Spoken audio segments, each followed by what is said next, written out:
legends, welcome back. It's October right now, and if it's not when you're watching this, man, what a bummer, you missed it. Better luck next year.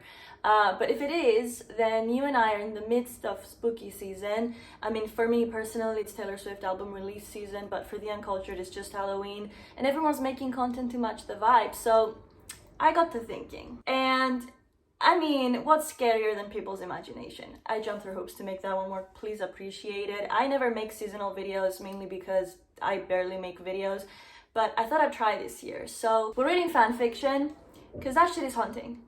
There's nothing more terrifying than Wattpad. Initially, this video was gonna be me tier ranking white boys of the month, but I changed my mind because A, that would be boring, B, could be offensive, because between you and me, I'm not like other girls. And the men you'll gas up every day on the internet, they're definitely guys, but they're not for me usually, which is fine, because more for y'all, you know what I mean? You go ahead, you have my blessing, don't stop believing, I wish you all the best. If you don't know what white boys of the month are, so none of these men are boys, but they're all white, because that's all you need to be for people to worship you. The recipe to success is be white, be a man, be presumably, possibly, allegedly a feminist / feminist adjacent until proven otherwise, and a lot of the time it is proven otherwise, but such is life. We are talking about men here. The bar has been subterranean historically and famously. So a white boy of the month is the dude that people decide to not shut the fuck up about for about a month at a time. Some of them are in rotation, they keep cropping up. They're white boys of the year or of the decade, if you will. And then there's some oddballs thrown in there from time to time. You know, they have their little moment, their 15 minutes of TikTok teens going apeshit over them. And we're gonna go through a few of them today. I'm just gonna search their name on Wattpad and see what we can find. And before we start, I do have to say, I'm not trying to make fun of anybody here. I think both reading and writing are wonderful hobbies. It's just, you know, for some of these authors, they will never make writing their career. How lucky are we all? But no, seriously, these people do this for free, and I think that's really cool. A lot of people appreciate it, and you know, who am I to judge? I haven't read a book since I graduated high school. Anyway, we're gonna start with Mr. Thomas Holland. I've just decided. Our boy Tommy. I found this fanfiction called Tom Holland Mob, because of course it is, and I'm fucking losing my mind at the picture they chose as the book cover. This yells mob kingpin.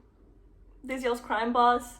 The dude looks like his favorite hobby is hugging. But I digress. Your dad was very dangerous. Your mom stole money from him, so he killed her. But he couldn't find you. Before your mother died, she made a deal with Tom Holland, a big mobster. The deal was when you turn 18, you were going to marry his son, Tom. It's a classic right away. Warnings include violence and death abuse. Really curious as to what that means.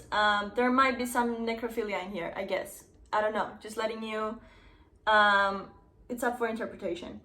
We're gonna start with part 1. Before your mother died, father was abusive. He hit you and your mother all the time. You have scars that everywhere. It's not funny. I'm not a bad person. It's not funny. While your mother took the money to get away from him, you had a boyfriend. He was abusive, physically and mentally. I'm not gonna get through this. I'm not laughing. It's not funny. It's not funny. It's just that, like, these girls can't have shit. Like, they always have to be beyond traumatized. It was your 18th birthday. Today was the day that you meet Tom Holland. You were so scared. He was the one of the biggest mobsters in London. The doorbell rang. Your only friend Amy answered it. She came up to your bedroom. You were sitting on the bed. I don't know what you did, but wait, they're in London? Are they British? Are all of them British? I don't know what you did, but you're in dipshit. YN. Oh yeah, so YN means your name, so I'm supposed to put my name in there, and I won't be doing that because I might throw up. So YN will be Dennis. I'm Dennis. I'm assuming you know why I'm here. Yeah, I need you to sign this. You looked at the paper. It was a marriage license. You did, and gave it back to Tom, where when you handed it to him, he was your scars from you cutting. Stop it! And gently grabbed your arm. Why did you do this? I can't believe you've done this. He said, right, what's all this then? Sorry. Tom helped grab your things and you said goodbye to Amy, then went to the car. There was a driver in the car when you go to both and he drove away. Dennis, so how much do you know about me? I watched the news. Okay, so you know I kill people, but what you don't know is what they did to deserve it. So you don't kill people for no reason? No, I don't. And that's all she needed to know. You couldn't stop stuttering. And we've noticed, I want to see how this ends. So we're gonna go straight to part 19, your POV. You woke up on a hospital bed in Tom's house. Tom was sitting in a chair by your bed. Tommy? Oh my god, you're awake. I'll get Dr. Hope. Don't leave me. It's okay, I won't leave. I'll text her. Are you hungry? No, I'm thirsty. Okay, I'll get you water. It's getting worse. The accent is getting worse. No, don't leave me. But I'm just giving you water. You said you wouldn't leave me. Oh baby, I won't. See that door? He'd point. You can watch me the whole time. Okay. I just don't want you to leave me. Baby, I won't be leaving you ever. 2 months later, Tom's POV. Dennis been really needed and clingy since she was taken. Hold up, she was taken? I thought it would last a week, maybe 2, but not 2 months. Hey, what the fuck? The girl was kidnapped. Sometimes she has flashbacks and then locks herself in the bathroom and cries for hours. The therapist said she needs time to make sure she's safe. Hey, how's Dennis? She okay, but better, but still at 100%. Then Harrison ran in. Dennis is dead. Stop. I'm leaving. What do you mean? Hello? That's how it ends? Dennis is dead. She killed herself. She left a note. She couldn't handle the stress of not knowing if she was going to be safe. That's so sad. Author's note. Hey everyone, I'm sorry, I'm really bad at ending books. Girl, you don't say. Okay, well that was fucked. Another white boy of the month for a while there was Jack Harlow. And I found this masterpiece called I Think I'm Falling For You. It has 7K reads, so it's a bit of a deep cut. It has 21 parts and it is by Nevertime. Are you pregnant with Jack Harlow, baby? How would you carry on with life? How would you carry on with life? If you were pregnant with Jack Harlow's baby. I for one think about this a lot and I don't know what I would do, so I'm really excited to see how this character copes with it. And I'm gonna jump to part 6 this time. I started to cry uncontrollably and was very angry and tense. Jack asked what's wrong, but I couldn't say anything because I didn't know what was wrong with me too. Next time I knew, I was throwing up out the window uncontrollably. I think I ate too fast, I said, saying to Jack, who had stopped the car and helped me throwing my fuck, and it's not my fault. What the fuck? And help me throwing by holding my hair. We made it. We're going to the hospital now, Jack said angrily. Hello, I'm Miss Cooper. I'm the doctor assistant. How may I help you? The lady stopped talking as soon she saw Jack. Yes, I've been throwing up uncontrollably. No, it just started today. We came to see what's wrong with me, I said to her, hopping off the bed in a sweet tone. How do you hope off a bed, first of all, and then doing it in a sweet tone? I mean, she's so special. I turned to Jack, who was looking at the assistant in shock. I turned to Miss Cooper, who was in shock. Can anyone tell me what the fuck is going on? I said, being irritated. Same here, sister. I said, what the fuck was that? I yelled at him. That's my ex, he said, looking at my eyes. I'm sorry for yelling at you, I said to him, looking at his ocean blue eyes. It's fine. You was just irritated. How can you read me like an open book? Yeah. I swear this man knows me so well. How could he tell that I was upset? I was only just screaming at him. Next, Adam Driver. This is called Stockholm Syndrome. It has 22,000 reads, 29 parts, good lord, and it is by Layla Adam. The synopsis is, oh damn, Adam looks at you when you accidentally let a curse slip out. What curse? Oh, or damn, because none of them, okay. Adam looks at you when you accidentally let a curse slip out. You swallow hard. You kids must not have been punished for careless cussing. What the fuck? Adam's hazelnut, okay. enough. There's 3 eye colors. There's brown, there's blue, and there's green. What the fuck is a hazelnut eye? You can just say brown. Blood orange, she's so pretentious. Shut up, it's red. Why does it always gotta be ocean skyline blue eyes and fucking weed emerald jade eyes, brick wall hazelnut Nutella jar eyes? It's fine, you don't need to do this. But Adam's hazelnut eyes return to your marked up assignment and you sigh quietly relieved. Well, I'm actually 18 now, you retort confidently. You're still a kid. Adam purses his lips together and you watch his every move. The corners of his lips turn up and he gazes into your eyes. If I had it my way, you'd have soap in your mouth. Wait a second. In the beginning, it was all just a silly teacher crush on your calculus teacher, just an excuse to escape from normal day-to-day life until it wasn't. Is this a fucking student teacher? Really? Ew! Ew! Oh my god! What the fuck? He says, you're still a kid. You're still a kid, but I'm still gonna develop romantic What? Gross. Gross. Fuck off. This is 102 in anxiety disorder. It should be number 1 in going to jail. Yeah, so we're moving right past this one. We're not fucking doing this. There's this other one called Tall, Dark, and Anxious. What's your type? Oh, you know, tall, dark, and anxious.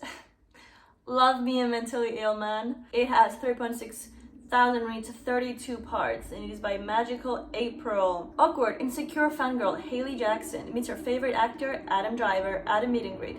2 people from completely different worlds. Can they make it together, or will she be dismissed as just another fan in the crowd? It's not that no one cared that my grandma died. Oh, here we go.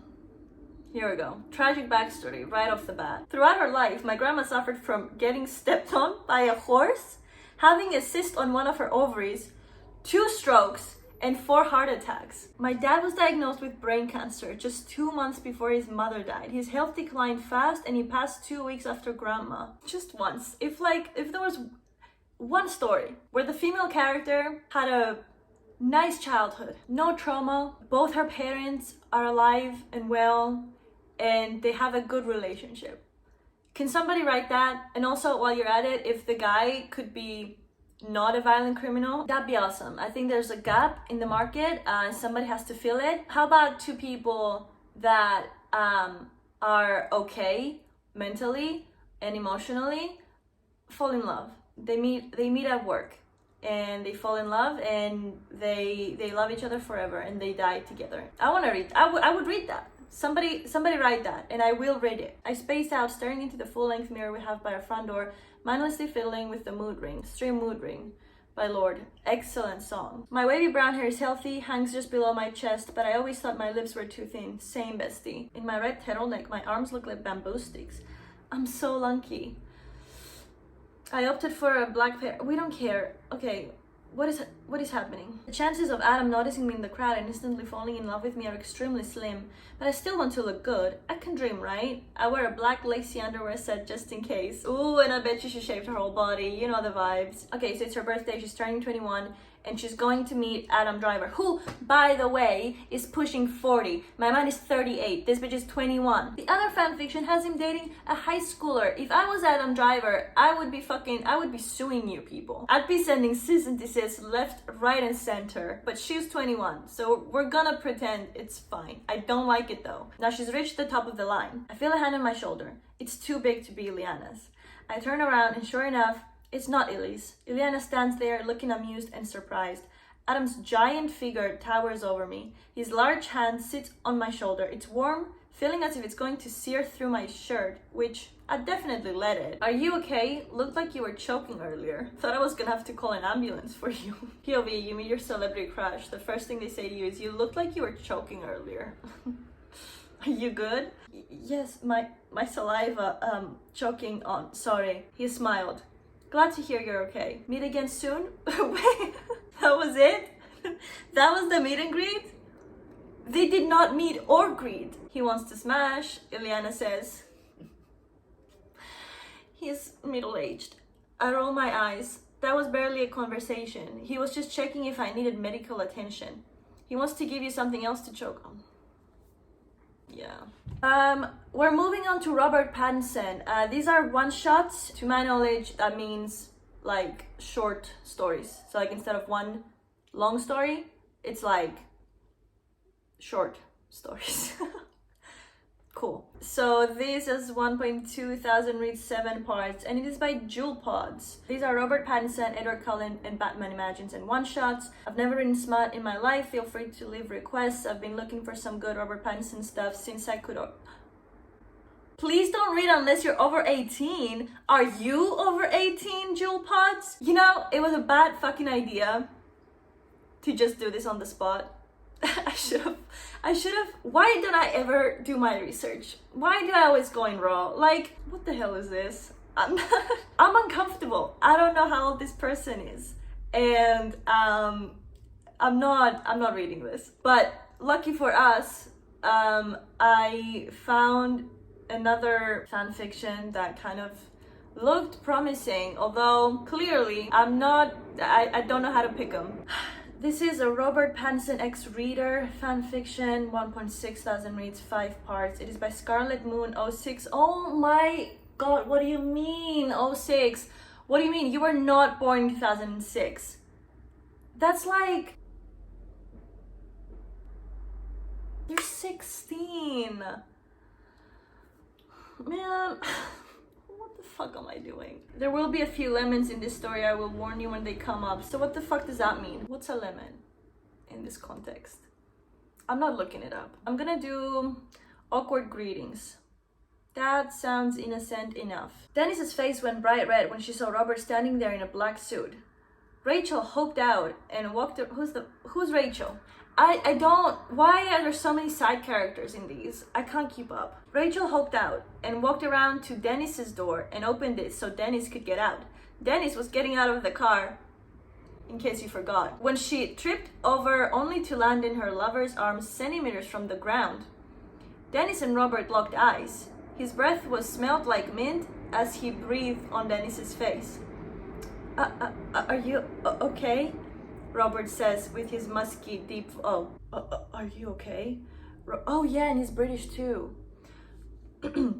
Are you okay? Robert says with his musky, deep voice, and he puts Dennis back on her feet and tucks a bit of hair behind her ear. Yeah, I think so, Dennis said back, trying to keep the imagine of him shirtless out of her head. Time skip. Both Dennis and Rachel were drinking, and Jacob decided to be the sober driver. Robert came over to the group and accidentally tripped and split his red wine over Dennis's chest. Oh my god, I'm sorry, Dennis. I didn't mean to do that, Robert said, and he looked at the floor embarrassed. Oh, that's fine, handsome, Dennis replied, till she thought about what she had said and went bright red. Let's go and get you cleaned up, Robert said as he steered Dennis towards the bathroom. Once they got to the bathroom, Dennis sat upon the counter waiting for Robert to clean her up. The end. Huh? Author's note, I was writing this in class and my teacher kept coming over and looking at what I was doing and I almost cried. Yeah, probably shouldn't have been doing that in class. Scarlet Moon 06. How about some trigonometry? This is an Andrew Garfield fanfiction called 50 Shades of Garfield. It has 500,000 reads, 26 parts, and it is by the Tory Journal. The description goes, 18-year-old Claire Mitchell is a smart, affectionate high schooler. She earns a straight A average and is being watched by many colleges. Claire is beautiful. Perfect stomach, thigh gap, and breast size. Yeah, this is gonna be excellent. All things women dream of having. She denies her delicacy and unfortunately isn't looked at as more than a friend to all boys in her school. Okay, so she's perfect. But no boys are attracted to her? So she must be super fucking annoying. Except for the arrogant, cocky man whore Andrew Garfield. Obviously going through girls like they go through shoes. Claire doesn't think of Andrew in any way, oblivious of his flattering to her. Claire isn't an idiot, seemingly, and will not be of anything more than a tutor to the man whore. Enjoy the captivating story of a smart girl that falls in love with a deviant fool. You all ready? Chapter 1. High school can't mean the same to me as it means to 40% of my school population. To me, high school is preparation for college and the real world bleeding off that. As for the 40%, all they seem to solely care about is the amount of alcohol they consume, the different kinds of drugs they can discover, and the number of girls they can hook up with. Not every guy specifically, many of them aren't virgins, and I could care less if they are or not. Sounds like you care, babe. There's only one asshole in particular that meets all the requirements before he's considered a man whore. Jesus Christ. I stay away from people like him most of the time. I have no interest in becoming the next one-night stand that he only remembers as the blue-eyed skinny girl. Ah! No! Stop it! Stop! Ah! No! I don't want to have sex with him. He's only gonna remember me as the skinny, blonde, blue-eyed, 5'2", pretty girl with no acne. Ah! Shut the fuck up! Boys are my main priority, thankfully. College and a career that can support the family I want someday is all I'm merely focused on. Though I'm responsible, I'm a teenager and I go to parties, but I don't go over the top with being a horny, drunken teenager. Guys, she's so different and interesting and quirky and goofy and maybe a little bit silly if you get to know her. Okay, I just jumped to chapter 16 and I'm starting to feel like I should stop reading random chapters because I just landed on a paragraph starting with Andrew returns with a cup and a tampon in his hand. Why? You're being a lot more relaxed about this than I thought you would be. He shrugs. I don't see it as that big of a deal like other guys do. It's a part of life, and I, thankfully, don't have to go through that sort of thing. You really aren't like most guys, Andrew. Like, they're made for each other. They're so not like other human beings. That feeling when Bay isn't a complete asshole about you being on your period. So this chapter ends with the main character, who I don't remember the name of, saying, I don't like Andrew, not anymore. I love him. So let's assume that they lived happily ever after in their house that's not like other houses. And I think that's gonna do it. I think I'm done for tonight. Whew. Holy shit. There's so much more where that came from. I could easily do this again if that's something you'd like. But for now, thank you so much for watching. I appreciate you spending your time with me. I hope you have a great day. Happy Halloween, stray midnights, and I will see you again very soon. Okay. Mwah. Bye. Love you.